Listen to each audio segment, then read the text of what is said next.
time for Right Time Radio, and I am back. I hope everybody missed me. I guess I shouldn't say that, should I? Were you gone? I was gone. I was in South Dakota having a great time at a conference. Got to see the Mount Rushmore, got to see cool. Devil's Tower, and I was out there without my camera. I had my phone was on the charger, and I left it in the car.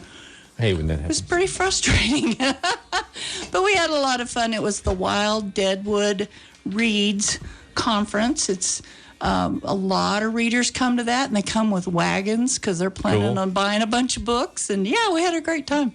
So Sue's not here today because her brother's needing her to do some things for her.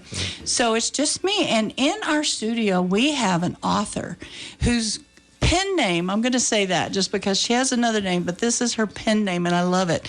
It's Gaga. Okay, help me. Gabardi. Gabardi. I have to put the Italian accent on it. Okay, so she's a lovely lady, and we've got and you guys know out there, I've been dabbling in cozy mystery, and that's exactly what she's writing, and I'm so excited. So tell us the title of your story, and we'll talk about some more stuff. Go ahead. Okay, great. Thanks, Lynn. Well, it's The Last Hurrah, a Phoebe Cornell mystery.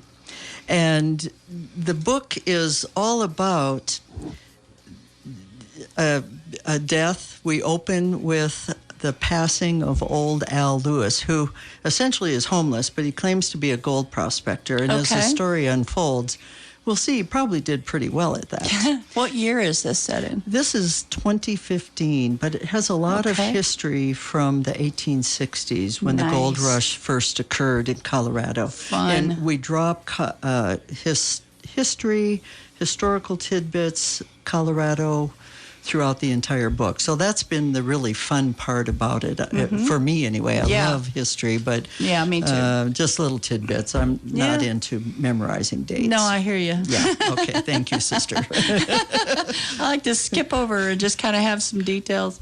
Now, did you write this alone, or did you write this with another author? You know, Judy Lee Butler and myself wrote it, and we call ourselves co-authors. And I think the assumption is that you sit down together in the same room and you kick it around and you write it. True. Well, that is not so true with us. We are co-authors, but we are not co-located. In fact, Judy is up in Wyoming and spends part of her winter in Florida. Oh, wow. And I'm in Buena Vista and Manitou Springs, Colorado. So hundreds and hundreds, maybe thousands of miles between us. But so you work online, basically. We work online, and we write together, we edit together, we argue together, we laugh together. Well, my listening audience knows about multi-author series that I do, and then that's where individual authors, like we take an overarching theme of, let's say, the Pinkerton Matchmakers. She and I were talking about this a little bit earlier, and you guys out there know about the Pinkertons because we've talked about it. So we have this overarching theme, and everybody writes their own book in that storyline, that series. So I might have book number 3, you might have book number 15, somebody else has got book number 20, and they're standalones, but they're fun to read in the series, whereas you actually write together. Right. And do you kind of have the same voice, or does your different voices add to the textures of the story? Or well, I'd have to clear my throat at that one. Oh, okay. Toss her hair over her side. I think the big thing is Judy is a serious writer and appreciates human nature. Okay. And I'm the kind of person who pokes fun at everything I can. I become very cynical with politics and the politicians I've been familiar with in small towns like Manitou Springs and now Buena Vista, Colorado. But Judy pulls me back from the ledge, and together we can have a great laugh.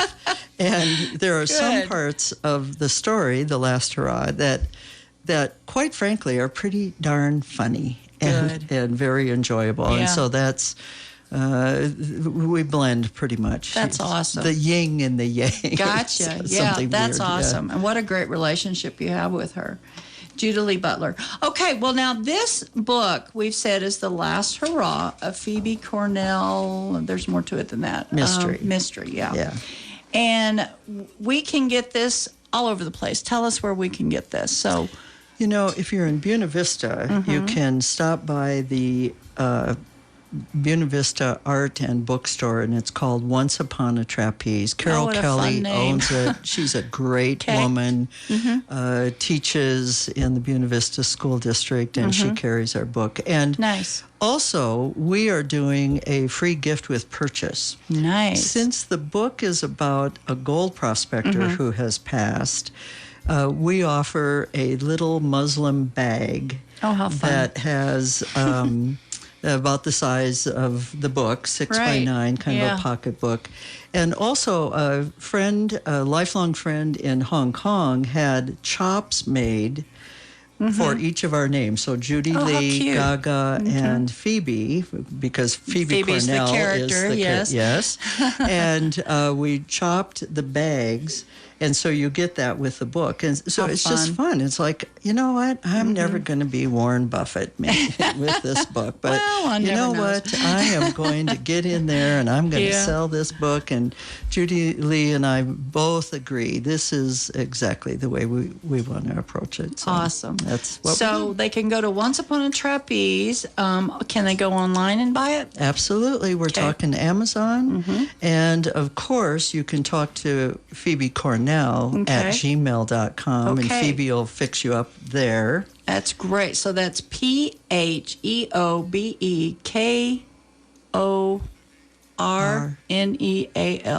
Yeah, it's almost... At gmail.com. I'm looking at her because I'm like, am I spelling it right? Because I don't want you guys to get the wrong address. And suddenly I'm your spell checker. You are. I don't depend on me, Lynn, please. I need a life spell checker, grammar checker, that kind of thing. Tay tries, but he just, it's an I feel miserably. It's an undoable job. Oh. All right. And now you also have a website that is? We do. BNGBooks.com. B as in boy, N as in Nancy, G as in gorilla, books.com, all one word. So all of those places you can go and you can get this book. Now, we're going to talk about what this book is about. Well, we kind of have. Do we have some more we need to say about what the book is about? The book is heavily dependent on the history of mining in this small town of Oarsville, Colorado. And for Colorado as a whole, mining really takes on huge significance. And of course, as you know, the molybdenum mine in Leadville is still a primary employer in that area, and producing a product, atomic number 42, if I could mention. What is that big chart called? The periodic chart or something. And the Molly mine it plays into this book. And of course it will in the second and third book. It's part of a series. All right, awesome. I'm so excited. All right, we're going to take a commercial break. Tay's going to do that for us. And when we come back, I'm so excited. We're going to hear an excerpt of this book. Yep, turn my page. So sorry. Hang on, you people know how I am. The Last Hurrah, a Phoebe Cornell mystery.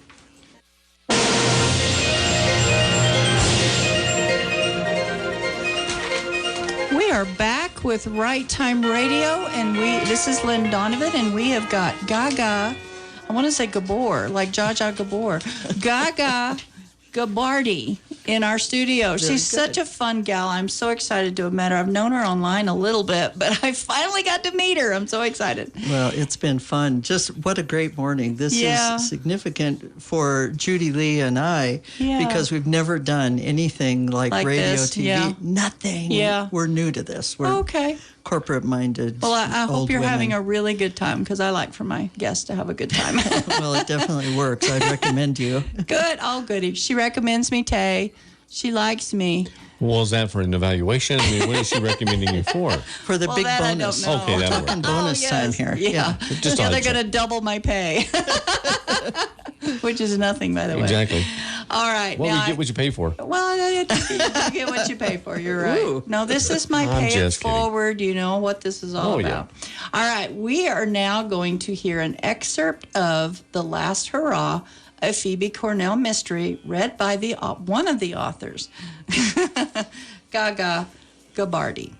I noticed how you hesitated. I do. I've got to get my tongue set just right in my mouth. If you were from the East Coast, you wouldn't have a lick of trouble. You're with right, that. I wouldn't, Yes, but I'm that's from right. Texas, so I'm having a hard time with it. I understand. Well, this is, I don't know, second or third chapter in the book, and it talks a little bit about Phoebe. And just to give our listeners out there a little bit of background, here we go. Okay. When Phoebe first came to Oarsville from Salt Lake City, she was thinking it would be a short stay. Life had gotten a bit messy in Utah, and a cooling off period was in order.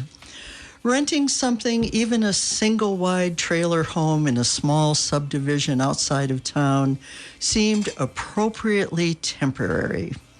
7 years later, the trailer was still home for the most part, and she was still reminding people that it was a rented trailer house. One should always be ready for the next opportunity when it comes along. Renting over owning. The monthly rent on her temporary home had not seen an increase in all the years she had lived there, and the other residents on the property liked having a Greene County deputy sheriff in the immediate neighborhood. During this elongated short stay, she had gotten used to lots of snow in the winter, no lawn to mow in the summer, and no garage in which to park her truck or store accumulated belongings. You know, I'd like to add right there, Lynn, that if we didn't have a garage, just think of the stuff we would not have to store. Yeah, that's it'd be true. great. You're right. And that's what we were thinking. A whole lot of stuff. Oh, yeah. The tiny town mobile home court was located just as the highway became Main Street at the south end of Oarsville. The large collection of 1960s and 1970s trailers were just the short side of vintage. There were over 100 trailers. The streets all had names. The one intersection had a stop sign, and it was the most affordable housing in the county. A real plus for Oarsville. With many mountain towns in Colorado lacking reasonably priced housing for their citizens, the residents felt lucky to be there. Vacancies were rare. At one time, the court, as the property owner liked to call it, kind of a snappy name, I thought, was a comfortable setting of miners' temporary log and homes in the shadow of Mount Massive. 40 acres of hard-packed dirt that only the hardiest of weeds and cacti could pierce made up the wide spot of high mountain desert land, providing a solid foundation for all. One could not walk out a door nor look out a window without seeing the mountain itself or its shadow, depending on the time of day. The view that was a true inspiration for the miners who believed there would always be something to mine and mill. The court sported a community hall for receiving mail and buying various high-priced specialty items. It even hosted a small ad hoc bar backlit by a single neon light marketing Ham's beer. Lynn, I don't even know if they make Ham's beer anymore. I don't but either. I could just see this. I remember it had a bear as their logo. Yeah, and usually a canoe somewhere, but I'm from Minnesota, so that's, kind of where I'm at. In the earlier days, the community hall featured a ping pong table, but the balls, along with the camaraderie associated with the hall, were long gone. Most days, Phoebe worked the evening shift in preparation for Sheriff Joe's request that she have an earlier start on this particular day. And some upcoming detective work, she braided her chestnut brown hair, threw on some jeans, hiking boots, and a somewhat official Greene County Sheriff baseball hat. Her bulletproof vest fit snugly over her specially tailored dark blue sheriff's shirt. Grabbing her Glock 22 and a deputy sheriff's badge, she layered on the heavy official sheriff's jacket. With only one town in the huge area of over 380 square miles, coffee shops were few and far between. So the heavy-duty coffee thermos in her galley kitchen needed to be full at the start of each and every shift, ready for policing all of Greene County. Deputy Sheriff Phoebe Cornell was armed and ready to go. Phoebe's job as the senior patrol officer suited her just fine. She had gotten to know most people in the town of a few thousand, at least the ones who routinely came up for attention of some sort. The townspeople were mostly miners or those with a history of mining. Jobs and opportunities were mostly limited to the open pit mine for molybdenum, oh, by the way, atomic number 42, or small shops on the main street. There was a ski area outside of town that helped employment numbers in the winter and gracefully melted come spring. Employment as a sheriff's deputy was one of the steadier jobs in Greene County, and it had benefits. Not a bad gig for a single woman in her early 30s who was still considered a newcomer to that small town, even after many years on the job. Gold mining in Oroville had started around 1860. Located just north of Oro City in the California Gulch of the Upper Arkansas Valley, Oroville history was a rich, deep backdrop to the town's daily operations. Okay, we're going to take another break. And then when we come back, we're going to talk about this story some more with Gaga Gabardi.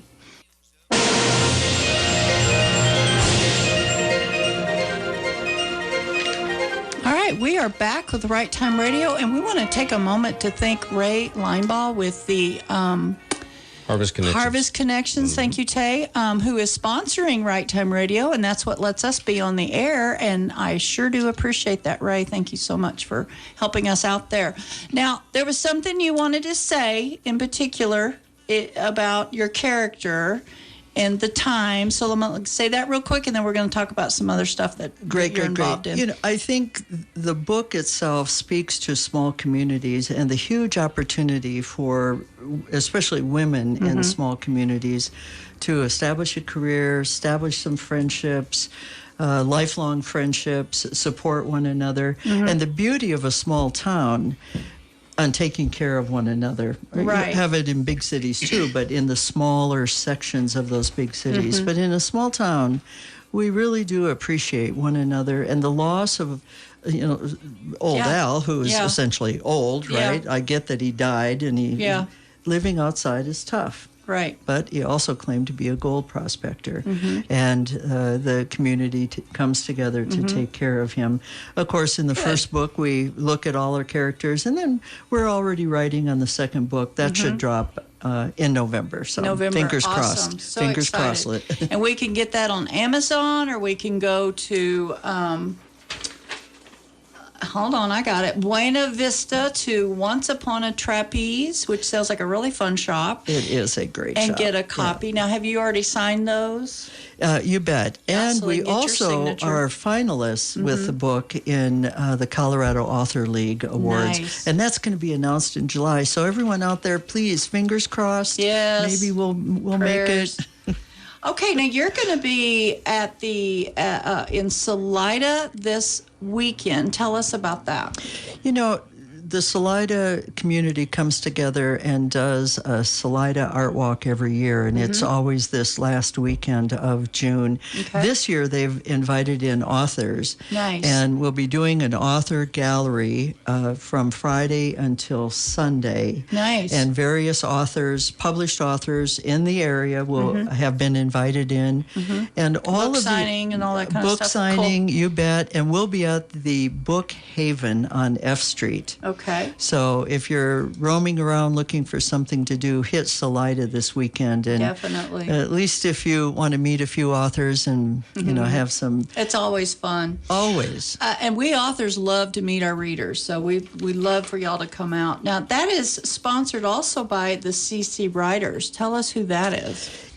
Thanks for mentioning it, because the CC Writers Exchange operates out of the Arkansas Valley, and it has, since 1995, has been coming together on an occasional monthly basis for 3 hours on a Monday morning, sometimes a Saturday morning, and we write. And we're dedicated to the support of writing. Not that you want to write and publish, but that you just want to write. And also that you want to learn from one another. So it's a networking thing. Yeah. We have no age limit Nice. from high school on up to, I won't mention my name, but age. Age, yes. Yeah, age. We are years old. Yeah. born in Mumble. Yeah. At least it was 19, right? Yes, I can touch the button for a second if you turn it off. Well, the ccwritersexchange.org. Go over to that website, check it out. ccwriters.org. So if you're a local author and you're not involved with CC Writers, definitely check that out. Yeah, do it. .org as opposed to .com. Right. Yeah. I think that's wonderful. Well, I want to slide in a little, shameless self-promotion. I've been talking to you guys about my little cozy mystery. Well, the very first book published June 22nd, and it is called Bunny Trail to Murder. And it is the prequel to the series, Dachshund Cozy Mystery, and it's set in 1935 in Florence, Colorado. So I really want to encourage everyone to go to Amazon.com and look up that title. You'll be able to find it real easily because I've been, checking it out and get my book because I'm really excited. And if it does really well, then I can keep writing cozy mystery, which I'm really having a lot of fun doing, Tay. Well, that's good. Fun. You enjoy it. That's it's the fun best to thing. sort out mysteries. Maybe. Yeah. Because you were a cop once, it's fun They to weren't mysteries. solve problems. Investigative adventures. Adventures. There you go. That's it. And that's what mine are. Can be. A bunny trail to murder. There's a bunny rabbit involved, along with the dachshund. Dachshund doesn't kill the bunny, by the way. I want everybody to know that. All right, so your first book is out. Your second book will be out in July. No, November. November. Yep. And then the next year, 2022, is when your third book will come out. Exactly. As far as you know. And you, someday, we're talked about having your partner on the radio show as well, maybe. That'd be Come great. down from Wyoming. Yep. I just drove back from Wyoming, so it's a doable drive. It is. Yeah, it is. I think she'd rather phone it in than make the We can do that, too. 500 and some miles. Yeah, we've had phone-in guests, too. Absolutely. Okay. So, all right. so talk to her. And then while you're out at your writer's gallery, you're going to pass out some of my cards, and I thank you very much for that. And the Writers Exchange will be just delighted to support you and feed you a bunch of people who want to talk about writing. Yeah. Not necessarily publishing, but writing and what it's like. Yeah. And there are some publishers. Yeah, that's what Right Time Radio is all about. You don't have to be a published writer. And so, you out there who's listening to me, you do not have to be a published author to be on my show. Just if you write things and you're willing to share it, I would love to have you on the show. Contact me at WRITE, timeradio@gmail.com. And later on today, you can go to our website, righttimeradio.my-free.website, and you can hear previous shows. You can see who's coming on next and all that jazz. So all of that's available for you. And I appreciate you. So check out Gaga on Amazon. And if you want a hard copy of it, then you go up there to Buena Vista and pick a copy up. Or at that Gmail address that we gave you earlier, and she will send you a book. And along with that little gift that she was talking about, which is super cool because you can't get that from Amazon. No kidding. Jeff Bezos doesn't offer that one bit. Not one bit. But we do. But so she Judy does, Lee and she's I. very generous. All right. Well, Tay, what are you doing today? Having a good day so far? Well, going to finish here. Got a few things to do before I leave the radio station. I have to go over to the Rialto today at 3:30 to meet with somebody to do, I think, sound for something that's coming up or talk to them about it. So very that's cool. going to be my They've day. got a lot of stuff going on. I'm so proud of them. It's the Rialto is going to be quite a gym once it's done. It's got a ways to go. It does. But they're working on it. They are working on it. They're looking forward to making it again. Once it's done, it's going to be gorgeous. It's going to be amazing. It's already looking beautiful inside there, so they've done a lot of work.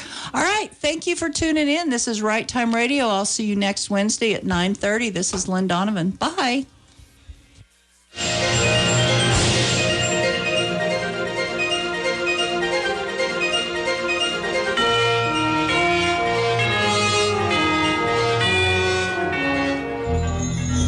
Royal Gorge Broadcasting, AM 1400, KRLN, Canyon City, Florence, and Penrose.